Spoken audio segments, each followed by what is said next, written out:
सुप्रभात बच्चों। प्रस्तुत है आज दिनांक 21/8/2020 का कार्यपत्रक। यह कार्यपत्रक कक्षा 10 के अंतर्गत आने वाले प्रमुख व्याकरण विषय पर आधारित है। तो आइए पढ़ते हैं आज का कार्यपत्रक।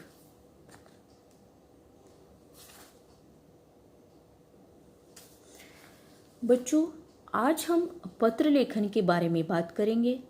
पत्र लेखन एक कला है, इसलिए पत्र लिखते समय पत्र में सहज, सरल तथा सामान्य बोलचाल की भाषा का प्रयोग करना चाहिए, जिससे पत्र को प्राप्त करने वाला पत्र में व्यक्त भावों को भली प्रकार समझ सके। पत्र लेखन के माध्यम से हम अपने भावों को और विचारों को व्यक्त कर सकते हैं। पत्रों के माध्यम से एक व्यक्ति अपनी बातों को लिखकर दूसरों तक पहुंचा सकता है।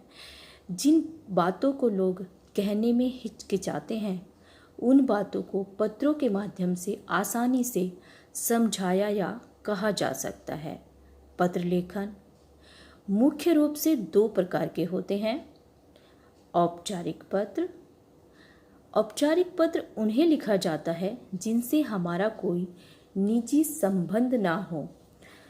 व्यवसाय से संबंधित पत्र, प्रधानाचार्य को लिखे प्रार्थना पत्र, आवेदन पत्र, सरकारी विभागों को लिखे पत्र, संपादक के नाम पत्र आदि औपचारिक पत्र कहलाते हैं। औपचारिक पत्रों की भाषा सहज और शिष्टतापूर्ण होनी चाहिए। इन पत्रों में केवल काम या अपनी समस्या के बारे में ही बात कही जाती है। दूसरा है अनौपचारिक पत्र। अनौपचारिक पत्र उन लोगों को लिखा जाता है जिनसे हमारा व्यक्तिगत संबंध रहता है। अनौपचारिक पत्र अपने परिवार के लोगों को, जैसे माता पिता, भाई बहन, सगे संबंधियों और मित्रों को उनका हालचाल पूछने, निमंत्रण देने और सूचना आदि देने के लिए लिखे जाते हैं।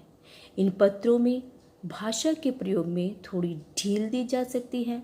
इन पत्रों में शब्दों की संख्या सीमित हो सकती है, क्योंकि इन पत्रों में इधर उधर की बातों का भी समावेश होता है।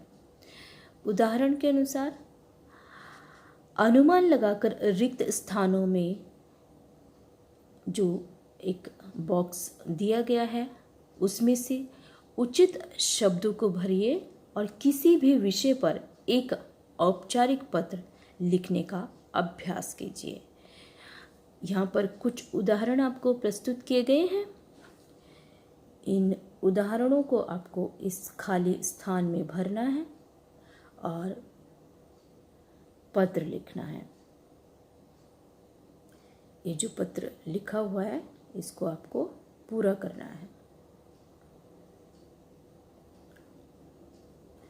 आप इसको देख करके समझ सकते हैं कि यह एक औपचारिक पत्र है और इस औपचारिक पत्र को संपादक महोदय को लिखा गया है। दैनिक हिंदुस्तान के संपादक महोदय को लिखा गया है। तो आपको इसको क्रमानुसार व्यवस्थित करना है कि पहले यहाँ पर 1 से 8 तक के जो शब्द दिए गए हैं, उनको उचित क्रम में आपको यहाँ लगाना है। यहाँ पर हम देख लेते हैं 1 2 3 और 4 5, उसके बाद 6 7 8 और इसी प्रकार यहाँ पर भी 8 शब्द हमें दिए गए हैं, जिनको हमें उचित क्रम से लगाना है। तो सबसे पहले सेवा में और उसके बाद बच्चों, हम एक उदाहरण के माध्यम से आज इस पत्र को पूरा करते हैं। कल्पना करिए कि आप किसी को पत्र लिखने वाले हैं। तो सबसे पहले हमें यह सोचना होगा कि पत्र हम किसको लिख रहे हैं। तो इस बॉक्स में हम ढूंढ लेते हैं कि हमें पत्र किसको लिखना है। तो यहाँ पर लिखा हुआ है कि पत्र लिखना है हमें संपादक महोदय को। तो सबसे पहला हुआ सेवा में संपादक महोदय। अब संपादक महोदय को तो हमने पत्र लिखा, लेकिन कौन से संपादक महोदय? भाई संपादक महोदय तो बहुत सारे हो सकते हैं, लेकिन कौन से संपादक महोदय? तो ढूंढते हैं इसमें से कौन से संपादक महोदय हो सकते हैं। तो मुझे लगता है यहाँ पर लिखा हुआ है दैनिक हिंदुस्तान, तो नंबर 2 पर आ जाएगा दैनिक हिंदुस्तान। ठीक है बच्चों, तो नंबर 2 पर दैनिक हिंदुस्तान लिखेंगे, संपादक महोदय दैनिक हिंदुस्तान।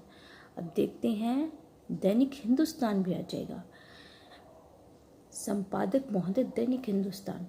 अब उसके बाद बच्चों ये भी हमने लिख दिया, लेकिन हमें ये भी तो लिखना होगा कि ये जो हमने पत्र लिखा है ये कहाँ जाएगा।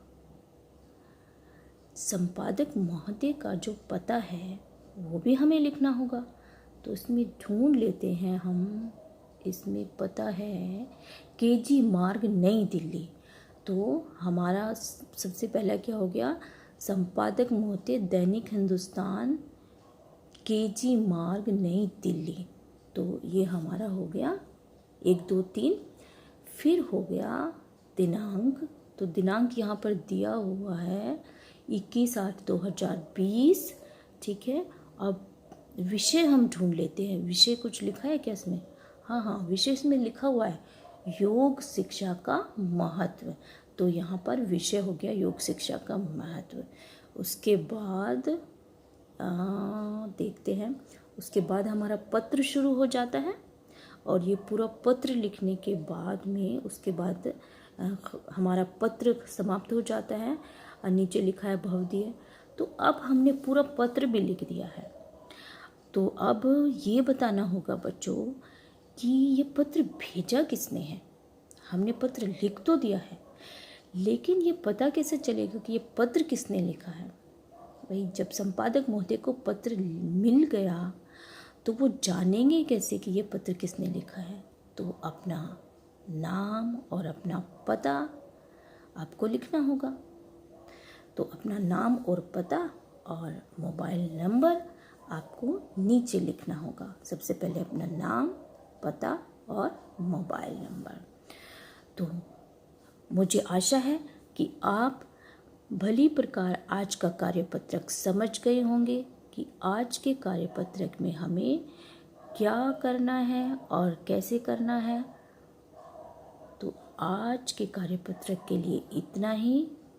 आप इसको अच्छे से करिए, और मैं मिलती हूँ आपको अगले कार्यपत्रक में।